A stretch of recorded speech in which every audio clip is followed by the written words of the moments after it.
Hola, bienvenidos a un nuevo video donde hablaremos sobre los movimientos afiliatorios. Primero comencemos sabiendo qué son los movimientos afiliatorios. Y bueno, estos son las notificaciones de cambios de estatus del trabajador ante el Instituto Mexicano del Seguro Social. Estos movimientos aseguran que la información esté actualizada y tenemos tres tipos: altas sobre ingresos, bajas y modificaciones de salario. Vamos a comenzar conociendo un poco más sobre las altas.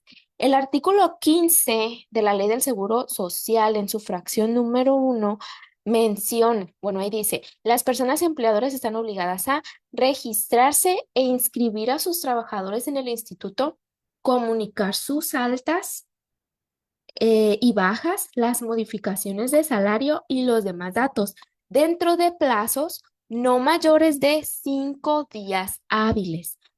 Esta fracción aplica para los tres tipos de movimientos. Sin embargo, lo importante a destacar aquí es que tenemos que comunicarlos dentro de plazos no mayores de 5 días hábiles. O sea, de forma ordinaria, no extemporánea, tenemos 5 días hábiles para presentar nuestras altas o cualquier tipo de movimiento, ¿no? Sin embargo, en el caso de las altas, es importante ver lo que menciona el artículo 45 del RASER. El RASER es el reglamento de la Ley del Seguro Social en materia de afiliación, clasificación de empresas, recaudación y fiscalización. Hay quienes lo conocen como MASER. He escuchado que le dicen RASERPI, a mí me gusta decirle RASER. Bueno, en el capítulo 3 habla sobre la inscripción de los trabajadores y me gustaría destacar lo que menciona el artículo 45. Ahí dice: los patrones deberán inscribir a sus trabajadores ante el instituto en los términos que señala la ley, o sea, en los términos del artículo 15 de la Ley del Seguro Social, donde dice que tiene 5 días hábiles para presentarlos. Sin embargo, asimismo, dice aquí, podrán hacerlo el día hábil anterior al inicio de la relación laboral. O sea, las altas ideales se realizan un día hábil anterior de que inicia la relación obrero-patronal. Obviamente, aquí mismo también comenta el artículo 45 que el reconocimiento de derechos y la contabilización será a partir de la fecha que como inicio de la relación laboral se señale en el aviso respectivo. Por ejemplo, ahorita estamos a 17 de marzo y estoy presentando el aviso de alta de un colaborador el día de mañana. Entonces, lo puedo presentar ahora, lo puedo presentar ahora con fecha de mañana, y la contabilización de semanas es a partir de mañana, o sea, a partir de cuando surte efectos el aviso correspondiente. Bueno, estos dos artículos hablan sobre las fechas de cuándo tenemos que presentar las altas. El artículo 28 de la Ley del Seguro Social nos habla sobre cuál es el salario con el que tenemos que presentarlas. Ahí menciona: los asegurados se inscribirán con el salario base de cotización que perciban en el momento de su afiliación, estableciéndose como límite superior el equivalente a 25 veces el salario mínimo, que, o sea, que obviamente son 25 UMAS, y como límite inferior el salario mínimo general del área geográfica respectiva. O sea, el salario, si me encuentro en la frontera, pues es el salario mínimo general de allá, considerando obviamente, obviamente mis prestaciones mínimas, que es aguinaldo o las prestaciones que tenga yo en la empresa, en este caso las prestaciones mínimas que son aguinaldo y prima vacacional, o si me encuentro en el área geográfica general, pues considerar los 278.78 más las prestaciones mínimas de ley. Ese sería mi límite inferior en el salario base de cotización con el que tengo que presentar o comunicar un alta en el Seguro Social. Ahora vamos a pasar a las bajas y nos vamos a ir al artículo 57 del RASER.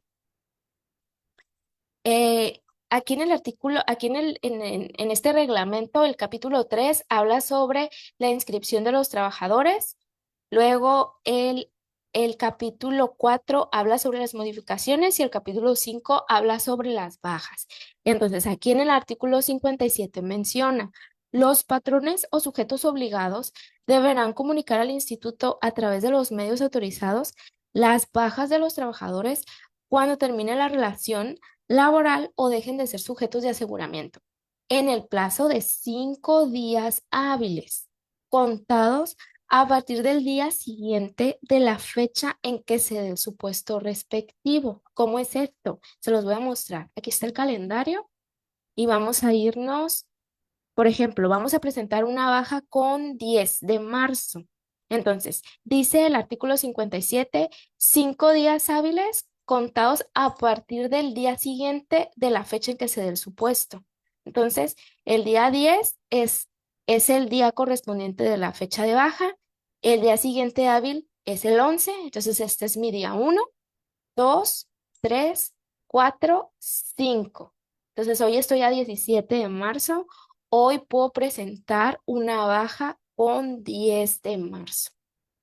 Obviamente que si estuviéramos a 18 de marzo también la pudiera presentar con 10, porque claramente este día 17 es un día inhábil, ¿no? Entonces tendría, por ejemplo, estamos a 18, entonces podría presentarlo 1, 2, 3, 4, 5. Entonces tengo hasta el 18 de marzo para presentar una baja con 10 de marzo. Así es como se cuentan estos días hábiles que menciona el artículo 57. Ahora bien, algo que menciona la fracción 3 de este artículo es que en el caso de la presentación extemporánea del aviso de baja, este surtirá sus efectos a partir del día siguiente de su recepción por el instituto. O sea, si ya estoy ahorita a 17 de marzo, quiero presentar una baja con 5, con 6, con 8, incluso de marzo, el INSS me la va a poner como extemporánea y me la va a mandar, dice aquí, al día siguiente de su recepción por el instituto. Entonces es bien importante que cuando ya tengamos bajas, que tengamos que presentar alguna baja extemporánea, mejor nos pasemos a contar 5 días para atrás o 5 días hábiles, los famosos 5 días para presentar esa baja, porque si no, el IMSS nos va a castigar. En el caso de las altas, se me pasó comentarles, hablábamos sobre la presentación oportuna u ordinaria para presentar las altas. En el caso de altas extemporáneas, que obviamente eso no se recomienda, pero en el caso de que las tuvieras que hacer, estaba haciendo una prueba y el INSS, el ITSE, perdón, te permite dar las altas desde la plataforma del ITSE hasta con 30 días naturales anteriores. Por ejemplo, aquí tengo una captura de pantalla, me encuentro un 17 de marzo queriendo dar un alta y sí me permite hacerla con el 15 de febrero, o sea, 30 días naturales. Pero ya con 14 de febrero ya no me permite. Al momento de darle a agregar, me dice validar fecha. Entonces, es con 30 días hábiles anteriores. Obviamente, si quisieras presentar alguna alta extemporánea más, que te lleve más de 30 días, yo te recomiendo que vayas a la subdelegación, te acerques y preguntes para que realices ese trámite. No es que yo te esté recomendando que des altas extemporáneas, sin embargo, en el caso de que las tuvieras que hacer, que tuvieras un caso fortuito, en el ITSE puedes presentarlas hasta con 30 días. Obviamente tiene sus implicaciones porque claramente si, por ejemplo, estuviéramos a 21 de marzo o 20 de marzo y tuvieras que presentar una alta extemporánea y pues aquí ya pasó la fecha de pago del, de mi periodo de febrero, obviamente tendría que presentar un pago extemporáneo, un pago de diferencias para poder pagar por esa persona por la que acabamos de dar el alta, ¿no? Obviamente tiene sus implicaciones, no es mi recomendación, sin embargo es importante comentarlo. Ahora bien, nos vamos a pasar a las modificaciones de salario y aquí me voy a ir al al artículo 34 de la Ley del Seguro Social. Artículo 34, aquí está. Aquí menciona, aquí menciona la ley, cuando encontrándose el asegurado al servicio de un mismo patrón se modifique el salario estipulado, se estará a lo siguiente. En los casos previstos en la fracción 1 del artículo 30, el patrón estará obligado a presentar al instituto los avisos de modificación del salario diario base de cotización dentro de un plazo máximo de 5 días hábiles. Esta fracción, la fracción 1 del artículo 30, habla sobre los salarios fijos, sobre los salarios completamente fijos. Luego menciona la fracción 2. Bueno, aquí regresándome un poquito, en la fracción 1, cuando sean modificaciones de salario y que sea el tipo de salario fijo, dice aquí que tenemos 5 días hábiles. Y luego la fracción 2 del 34 dice, en los casos previstos en la fracción 2 del artículo 30, aquí nos habla sobre los salarios de tipo variable. Los patrones estarán obligados a comunicar al instituto dentro de los primeros 5 días hábiles de los meses de enero, marzo, mayo, julio, septiembre y noviembre las modificaciones del salario diario promedio obtenido en el bimestre anterior. Aquí es bien importante recordar que estos 5 días hábiles no es como contar los 5 días hábiles de una alta o de una baja oportuna o sí, u ordinaria, sino que estos 5 días hábiles, por ejemplo, me voy a ir aquí, marzo es un bimestre, ¿no? Entonces tenemos que comunicar las modificaciones de salario con 1 de marzo, pero tenemos que presentarlas a más tardar los primeros 5 días hábiles de ese mes. En este caso, por ejemplo, marzo es 1, 2, 3, 4, 5.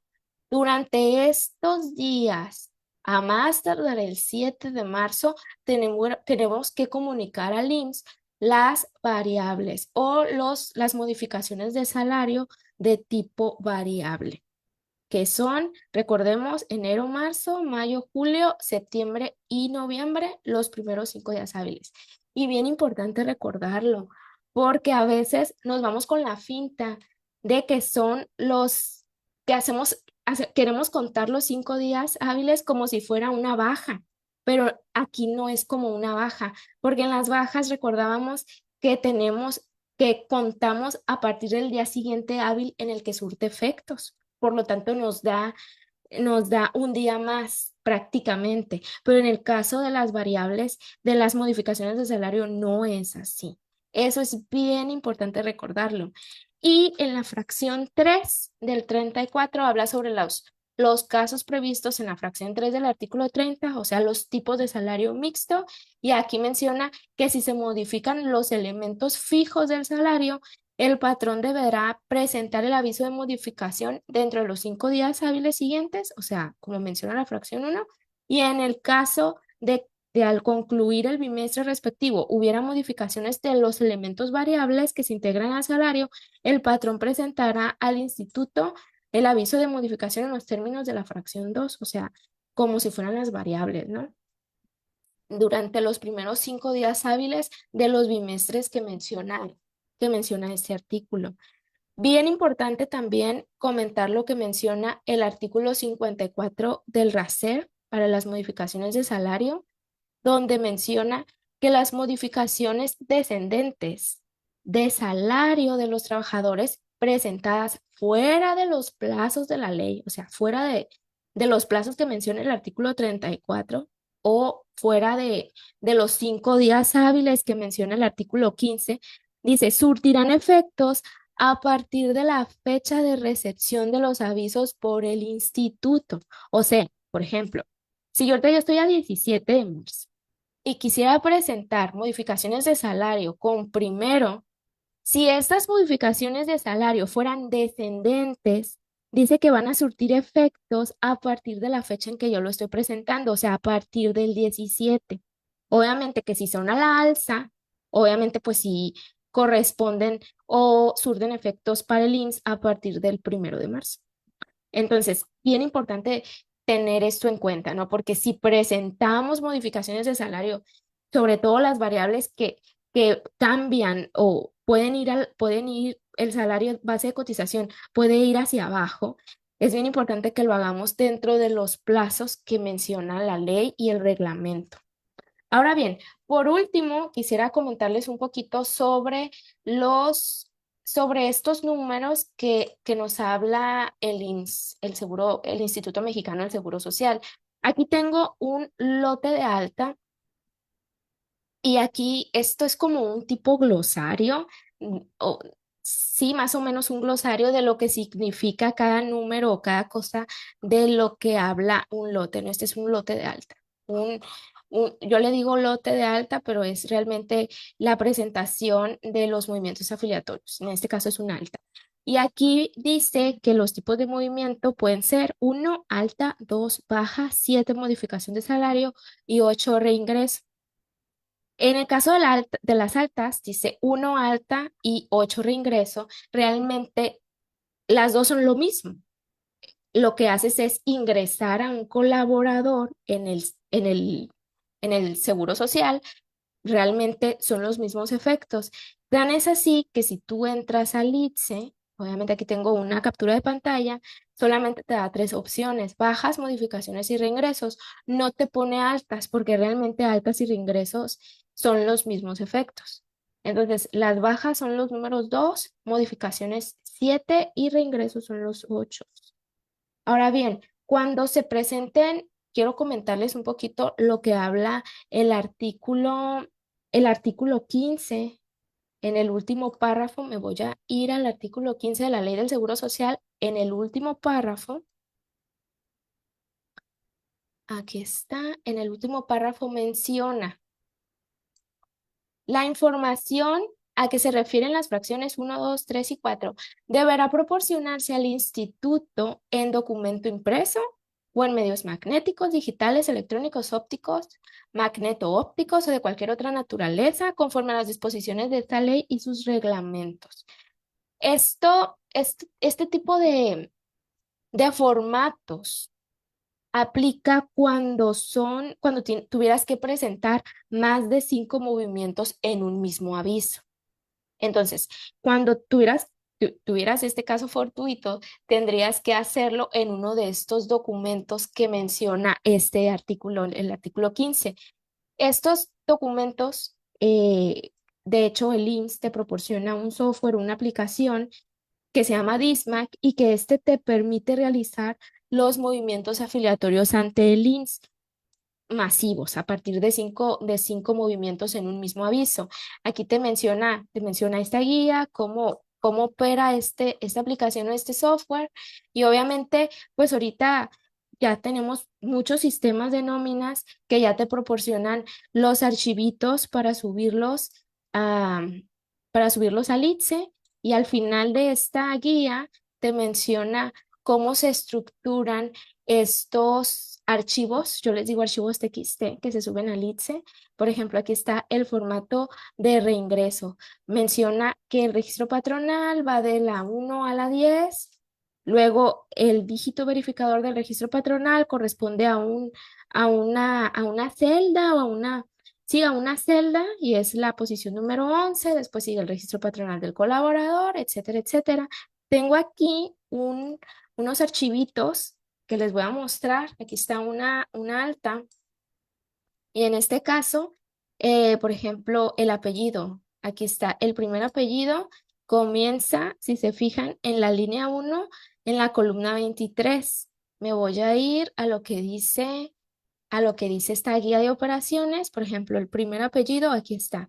El apellido paterno o el primer apellido dice que lo tienes que comenzar en la 23, en la posición número 23, y corresponde a 27, una longitud de 27 celdas, ¿no? O 27 columnas.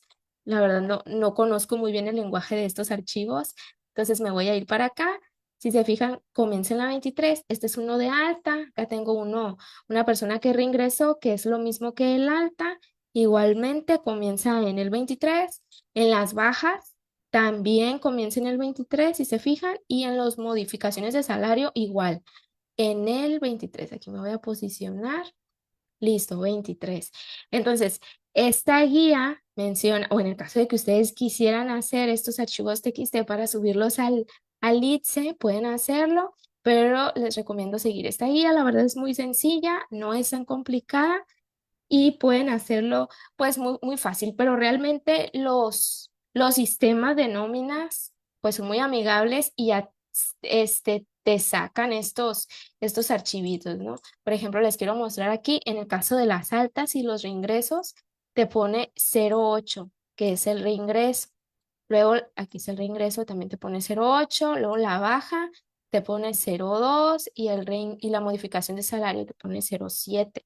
Y todo esto aquí te lo dice. Por ejemplo, este es un reingreso y te dice, aquí está en la filas, en la posición 132 hay que poner 0,8 que significa reingreso.